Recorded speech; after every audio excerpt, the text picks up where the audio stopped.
talk to. You want to talk to Tio from Croatia? So. Okay. Yeah. I think it's Tio. Please correct us if it's wrong, but Tio from Croatia. I haven't talked to anybody from Croatia before. That's pretty awesome. Yeah. You're live on Talk Heathen. Okay. I want to talk about if Christianity is a hoax if you're a heathen, or if heathen is an invalid religion if you're a Christian. Well, I don't think Christianity. It's a little hard to hear to you. If you're on speakerphone, I'd recommend you not do that. But is Christianity a hoax? I mean, depending on how you define it, yes. I don't believe its central claims are. It says that it's a hoax because it takes you down some other road that doesn't matter if you're a heathen. Yeah, well, I like when I'm talking about it being a hoax here, I'm saying like, are its central claims true? Are they demonstrable in any sense? And I would say no. I would say most of Christianity's claims are not true, and therefore I don't recognize Christianity to be true as a result. Right? Like that's the simple way to put it. But could you just say that it's a different path and it works, but not for you, and you would just say that no, another way of saying things? I don't think I can say that for very clear reasons. Because I think it makes explicit claims about reality that can be demonstrably shown to not be true, and I don't think personally that I want to live in a world where people can just kind of pick the paths they want to believe about reality and go with it from there. Like, obviously, there's some flexibility in that. I got to let people live their lives. But for some cases, it's going to decide policies, international policies sometimes, and national policies of countries, and what people have rights to have and what rights not to have. For example, the rights to, have abortions is one of them. So yeah, it whatever other people believe doesn't just affect themselves. It affects everybody. So I can't let everybody just kind of live and let live. Not all the time anyways. Obviously, yeah, for some cases you just kind of have to. But for cases of national importance, I do choose to speak out. I do choose to point out that they are wrong. Okay, but then I think it's a religious conflict, because you can have both at the same time on universities and things like that. There would be many debates that are most likely more of a conflict than a debate about how you could choose either path, because both sides claim that you can just choose it. It has, he doesn't say it has to choose you, otherwise you just have to not worship the devil. So well, maybe, but that depends to you on your specific idea of Christianity and your religion. I mean, like, there are lots of Catholicism, for example, like, has contributed to the sciences. They've been against science a lot in the past, but they have contributed as far as resources and other things to scientific understanding, right? Like that church as an institution has been a part of that history, whether we like it or not, right? There's a lot of religious people who are fine with current understandings of science, for example, on particular issues. There's a lot of people who have current understanding of similar rights. They want gay people to have the right to get married. They want women and people with uteruses to have the rights to get abortion. I mean, like, these things don't always have to be in conflict with each other. It really is kind of circumstantial there.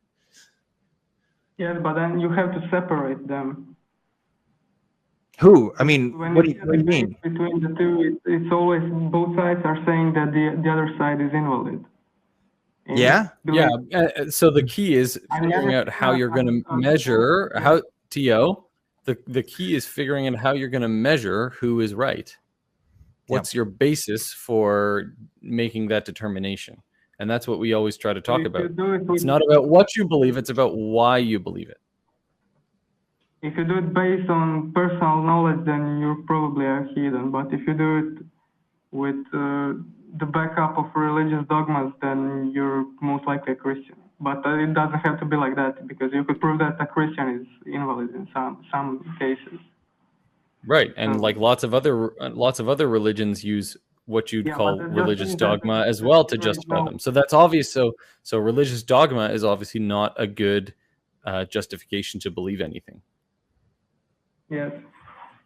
But it just means that heathen is now underground, and it can get to a point where it's being taught academically, because the Christians wouldn't recognize it. You'd have to push it somewhere. You'd have to have hidden scientists and academics, but there are very few now. So there's very few hidden scientists? Wait. Taught in universities, you know. I'm not sure I understand. Yeah, you're saying there's not. I want Go to ahead. know if you think it's possible that in the future you could have heathenry on the same level as Christianity in schools, in public education, and things like that. Do you think that's going to happen someday? I What think do you mean by heathen? Do you mean secular? Well, the same way that Christianity is being taught in the educational system. Right. Well, okay. So like in the United States, for example, like we have a secular public school system. Like the Christianity is not taught as a truth within our public schools. At least it shouldn't be, according to our Constitution. But like there's lots of places that have secular school systems. Yeah, but in the academic field, you can study Christianity. You can get a degree in being a Christian theologist, but you can't do that. Yes. Yeah, I see but that. it just wouldn't. So, like studying, like say, secularism as an ism, would. I'm sure that people have PhDs in that already, right? I'm sure that it's already discussed, but it just doesn't have any lore necessarily associated with it, right? There's no like ancient text that people have to comb through. It would be more of like a cultural social sciences type degree than like a traditional religious studies degree. Say that, yes, it's more about it's you're a researcher and you're going to write an article about it. It doesn't mean that you're a heathen. Correct. Yes. So you can study something without believing the thing, right? Yeah. I'm an atheist. I can write a paper about Christians without being a Christian and believing in any of the things that I talk about. The heathenry is not represented anywhere. It's not represented anywhere except on the internet and maybe in this studio and things like that. There's no official way of representing it. Because it's not really a thing, right? Like there's no like church of atheism really. It's underground. Yeah, well, yes, it's just, well, I mean, you could say the same thing about any negative belief, right? Like the classic thing is like not stamp collecting. It's like, oh, there's no non-stamp collecting clubs around. There's stamp collecting clubs and there's mahjong clubs and there's curling clubs and there's all these other types of like social groups, but there's no non-stamp collecting or non-golfing or non-curling clubs. It's like, well, obviously, because it's like a negative thing. We like secular people just find other stuff to talk about, you know? Yeah. Yeah. So then it is, in my opinion, impossible that heathenry makes a big breakthrough and comes back. I don't think it's going to happen. You know? Maybe in like 300 years it gets some attention, but not much. It's not I don't think it's going to be the same as it was with Christianity when it just spread around very fast and things like that.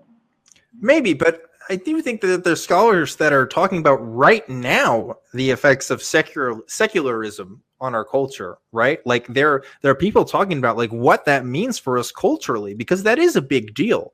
The fact that we are going from a society that views Christianity in less of importance, in people's lives, even people who nominally have Christian beliefs, the baggage that comes with that isn't nearly as big as it was even just 50 years ago or 100 years ago. So like I think people are still talking about this, but obviously they're not going to talk about it in the same way, right? Like secular culture is quite different from Christian culture, right? Christian culture, you have very particular through lines you can look at, whereas the culture of secularism is the separation. It is the act of leaving the religious thinking behind. So it's obviously quite a different thing to talk about, but I don't know. I don't live in the future. In the secular culture, you should most likely acknowledge both as a religion, unless you want to represent one or the other for a debate.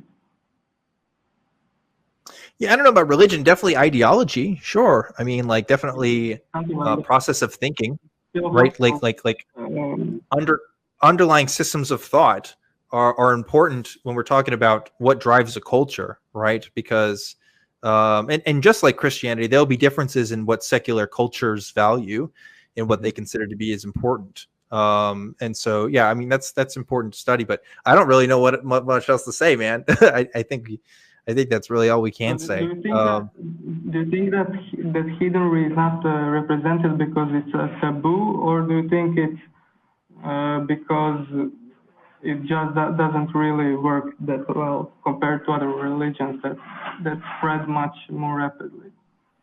I think it's both. I mean, there have tried to been like, there was literally like a church of atheism, like in France, right? Like there's been trying to make these groups that have tried to define themselves off of this one thing. But the problem is like there's not a lot to unify on. Like Christianity, there's several tenets and several layers to that belief and what that means and how that affects your daily life. When it comes to secularism, again, it is a tree of different ideas and different philosophies and thoughts you can go to. You take 10 secular people, they're going to have 10 different ideologies on how they think the world should be run and what kinds of philosophical underpinnings are left to their beliefs. So there's not really a thing to unite on other than the fact that they're not religious in a traditional sense. So, you know, what do you do with that?